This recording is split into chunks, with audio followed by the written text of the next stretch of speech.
Hi ನಮಸ್ಕಾರ ಎಲ್ಲರಿಗೂ. ಇವತ್ತು ನಾನು ಕರಾಚಿ ಹಲ್ವಾ ಮಾಡಿದ್ದೇನೆ.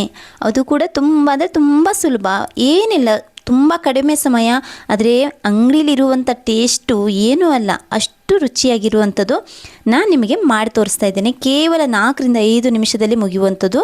ಹಾಗೆ ಈ ಚಾನಲನ್ನು ಸಬ್ಸ್ಕ್ರೈಬ್ ಮಾಡ್ಕೋರಿ, ಹಾಗೆ ಲೈಕ್ ಮಾಡಿ, ಕಮೆಂಟ್ಸ್ ಮಾಡೋದು ಮರಿಬೇಡ್ರಿ ಪ್ಲೀಸ್. ಎಲ್ಲರೂ ವಿಡಿಯೋ ನೋಡ್ತೀರಾ, ಹಾಗೆ ಲೈಕ್ ಮಾಡೋದು ಮರಿಬೇಡಿ ಪ್ಲೀಸ್ ಪ್ಲೀಸ್ ಪ್ಲೀಸ್. ನೋಡಿ, ನಾನು ಚಿಕ್ಕ ಬೌಲ್ ತೊಗೊಂಡಿದ್ದೇನೆ, ಅದರಲ್ಲಿ ಚಿಕ್ಕ ಗ್ಲಾಸಲ್ಲಿ 1 ಗ್ಲಾಸು ನೀರು ಹಾಕ್ತಾ ಇದ್ದೇನೆ. ಇದಕ್ಕೆ ನಾನು ಕಾರ್ನ್ ಫ್ಲೋರ್ ತೊಗೊಳ್ತಾ ಇದ್ದೇನೆ. ಇದಕ್ಕೆ ನಾನು ಅಂದರೆ ಫುಲ್ಲು ತುಂಬಿರಬೇಕು ಅಂಥ ಫುಲ್ ಸ್ಪೂನಲ್ಲಿ, ಟೀ ಸ್ಪೂನಲ್ಲಿ 3 ಸ್ಪೂನು ನಾನು ಕಾರ್ನ್ ಫ್ಲೋರ್ ಹಾಕ್ಕೊಳ್ತಾ ಇದ್ದೇನೆ. ಇದನ್ನು ನೀವು ಕರಗುವಂತೆ, ಅಂದರೆ ಚೆನ್ನಾಗಿ ಕರಗಬೇಕು, ಗಂಟಿಲ್ದಂಗೆ ಅದು ಕರಗ್ತದೆ. ನೀವು ಸ್ವಲ್ಪ ಹೀಗೆ ಮಾಡಿದರೆ ಸಾಕು, ಚೆನ್ನಾಗಿ ಕರಗ್ತದೆ. ಈಗ ಇದನ್ನು ನೀವು ರೆಡಿ ಮಾಡಿ ಇಡಬೇಕು, ಅಂದರೆ ಹಾಲಿನ ಥರ ಚೆನ್ನಾಗಿ ಬೆಳ್ಳಗಾಗಿ ಇರ್ತದೆ. ಇದನ್ನು ನೀವು ರೆಡಿ ಮಾಡಿ ಇಡ್ರಿ.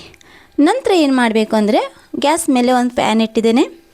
ಆ ಪ್ಯಾನಿಗೆ ನಾನು 1/4 ಕಪ್ಪು ಸಕ್ಕರೆ ಹಾಕ್ತಾ ಇದ್ದೇನೆ. ನಿಮಗೆ ಸಿಹಿ ಭಾಳ ಬೇಕು ಅಂದರೆ ಸಿಹಿ ಭಾಳ ತಗೋರಿ, ಸ್ವಲ್ಪ ಕಡಿಮೆ ಇರಲಿ ಅಂದರೆ ಪರವಾಗಿಲ್ಲ. ಅದಕ್ಕೆ ನಾನು ಸಕ್ಕರೆ ಮುಳುಗುವಷ್ಟು ನೀರು ಹಾಕ್ಕೊಳ್ತೇನೆ. ಅಂದರೆ ಇದು ಪೂರ್ತಿ ಸಕ್ಕರೆ ಕರಗಿ ಸಕ್ಕರೆ ಪಾಕದ ಥರ ಆಗಬೇಕು, ಅಂದರೆ ಗಟ್ಟಿ ಆಗಬಾರ್ದು, ಅದು ನೀರಾಗೇ ಇರಬೇಕು. ಇದಕ್ಕೆ ಇದು ಈಗ ಚೆನ್ನಾಗಿ ಪಾಕ ಕುದೀತಾ ಇದೆಯಲ್ವಾ, ಆಗ ನಾವು ಕಲಸಿರುವಂತಹ ಕಾರ್ನ್ಫ್ಲೋರ್ ವಾಟರ್ ಇರ್ತದಲ್ಲ, ಅಂದರೆ ಅದರ ನೀರು ಇರ್ತದಲ್ಲ, ಹಾಕಿ ಚೆನ್ನಾಗಿ ಕಲಿಸ್ಬೇಕು. ಗ್ಯಾಸ್ ಫ್ಲೇಮು ಸಣ್ಣದಾಗಿ ಇಟ್ಕೋಬೇಕು. ಈಗ ನೋಡಿ, ಇದು ಕಲರ್ ಚೇಂಜ್ ಆಗ್ತಾ ಬರ್ತಾ ಉಂಟು, ಅಂದರೆ ವೈಟಾಗಿ ಟ್ರಾನ್ಸ್ಲೇಟ್ ಆಗ್ತಾ ಉಂಟು. ಇದಕ್ಕೆ ನೀವು ಬಣ್ಣ ಯಾವುದು ಬೇಕಾದರೂ ಬಣ್ಣ ಯೂಸ್ ಮಾಡ್ಬೋದು. ನೋಡಿ, ನಾನು ಫುಡ್ ಕಲರು ಅಂದರೆ ಸೂಪರ್ ರೆಡ್ ಅಂತ ಕಲರ್ ಇದೆ, ಆ ಕಲರ್ನ ಯೂಸ್ ಮಾಡ್ತಾ ಇದ್ದೇನೆ. ನೋಡಿ, ಕಲರ್ ಎಷ್ಟು ಚೆನ್ನಾಗಿ ಬಂದಿದೆ ಅಲ್ವಾ. ಜಾಸ್ತಿ ನಾವು ಫುಡ್ ಕಲರ್ ಯೂಸ್ ಮಾಡಬಾರ್ದು, ಆದರೆ ಈಗ ಕೇಕು ಪ್ರತಿಯೊಂದರಲ್ಲೂ ಫುಡ್ ಕಲರ್ ಇದ್ದೇ ಇರ್ತದೆ. ಈಗ ಇದು ಚೆನ್ನಾಗಿ ಕಲರೆಲ್ಲ ಮಿಕ್ಸ್ ಆಯ್ತಲ್ವ. ಈಗ ನೀವು ತುಪ್ಪ ಇದ್ದರೆ ತುಪ್ಪ ಯೂಸ್ ಮಾಡಿರಿ, ಸ್ವಲ್ಪ ತುಪ್ಪನೇ ಯೂಸ್ ಮಾಡಿರಿ, ಎಣ್ಣೆ ಒಳ್ಳೆಯದಲ್ಲ. ಮನೇಲಿ ಮಾಡ್ಕೊಂಡು ತಿಂತೇವಂದರೆ ನಾವು ಚೆನ್ನಾಗಿರುವಂಥ ಕ್ವಾಂಟಿಟಿ ಒಳಗೆ ನಾವು ಮಾಡ್ಕೊಂಡು ತಿನ್ನಬೇಕು.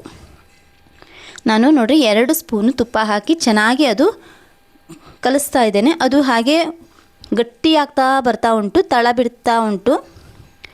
ಈಗ ಏನು ಮಾಡ್ತೇನೆ, ಗೋಡಂಬಿ, ನಿಮಗೆ ದ್ರಾಕ್ಷಿ, ನಟ್ಸ್ ಯಾವುದು ಬೇಕಾದರೂ ಪರವಾಗಿಲ್ಲ.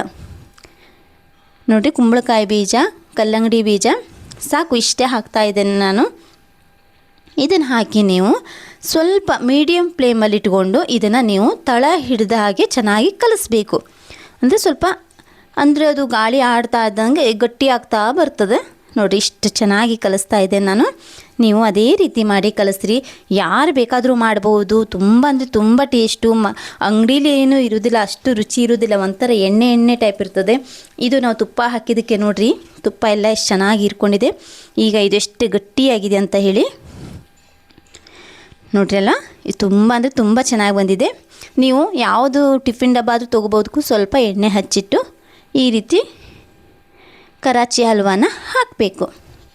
ಸ್ವಲ್ಪ ಹೊತ್ತು, 1 ತಾಸು 2 ತಾಸು ನಂತರ ಗಟ್ಟಿಯಾಗ್ತದೆ. ಈಗ ನಾನು ಪ್ಲೇಟ್ ಮೇಲೆ ಸರ್ವ್ ಮಾಡ್ತೇನೆ. ನೋಡಿ, ಈ ಚಾನಲ್ ಇಷ್ಟ ಆಗಿದ್ದರೆ ಸಬ್ಸ್ಕ್ರೈಬ್ ಮಾಡ್ಕೋರಿ, ಹಾಗೆ ಲೈಕ್ ಮಾಡಿ, ಕಮೆಂಟ್ಸ್ ಮಾಡೋದು ಮರಿಬೇಡಿ. ನೀವು ಕೂಡ ಟ್ರೈ ಮಾಡಿ, ಮನೆಯಲ್ಲಿ ಹೆಂಗಿದೆ ಅಂತಾನು ಕಮೆಂಟ್ಸ್ ಮಾಡಿ. ಇದು ತುಂಬ ರುಚಿಯಾಗಿರ್ತದೆ. ಮಕ್ಕಳು ಯಾರು ನಟ್ಸ್ ತಿನ್ನೋದಿಲ್ಲಲ್ಲ, ಅವರೆಲ್ಲರೂ ಕೂಡ ತಿಂತಾರೆ. ನೋಡಿ, ಹೌದಾ? ಈಗ ನೋಡಿ, ಕಟ್ ಮಾಡ್ತೇನೆ. ಎಷ್ಟು ನೀಟಾಗಿ ಬಂದಿದೆ ಅಂತ ಹೇಳಿ ನೀವೇ ನೋಡಿ. ತುಂಬ ಅಂದರೆ ತುಂಬ ಸ್ಮೂತಾಗಿ ಬಂದಿದೆ. ಅಷ್ಟು ಹಿಂಗೆ ತಿನ್ನಲಿಕ್ಕೆ ಆಗೋದಿಲ್ಲಪ್ಪ, ಬಾಯಿಗೆ ಅಂಟ್ಕೊಳ್ತದೆ, ಆ ರೀತಿ ಇಲ್ಲ. ತುಪ್ಪ ಹಾಕಿದ್ದಕ್ಕೆ ಅದು ಸ್ಮೂತಾಗಿ ಬಂದಿದೆ. ವಯಸ್ಸಾದವರು ಎಲ್ಲರೂ ತಿನ್ಬೋದು, ಚಿಕ್ಕ ಮಕ್ಕಳಿಗೂ ಕೊಡ್ಬೋದು. ತುಂಬ ರುಚಿ. ನಾವು ಫುಡ್ ಕಲರ್ ಒಂದು ಹಾಕಿದ್ದೇವೆ ಅನ್ನೋದು ಬಿಟ್ಟರೆ ಕಡೆಗೆಲ್ಲದೂ ಆರೋಗ್ಯಕ್ಕೆ ಬೇಕಾಗುವಂಥದ್ದೇ. ಹಾಗಿದ್ರೆ ಈ ಚಾನಲ್ ನಿಮಗೆ ಇಷ್ಟ ಆಗಿದೆ ಅಂತ ಅಂದ್ಕೊಂಡಿದ್ದೇನೆ.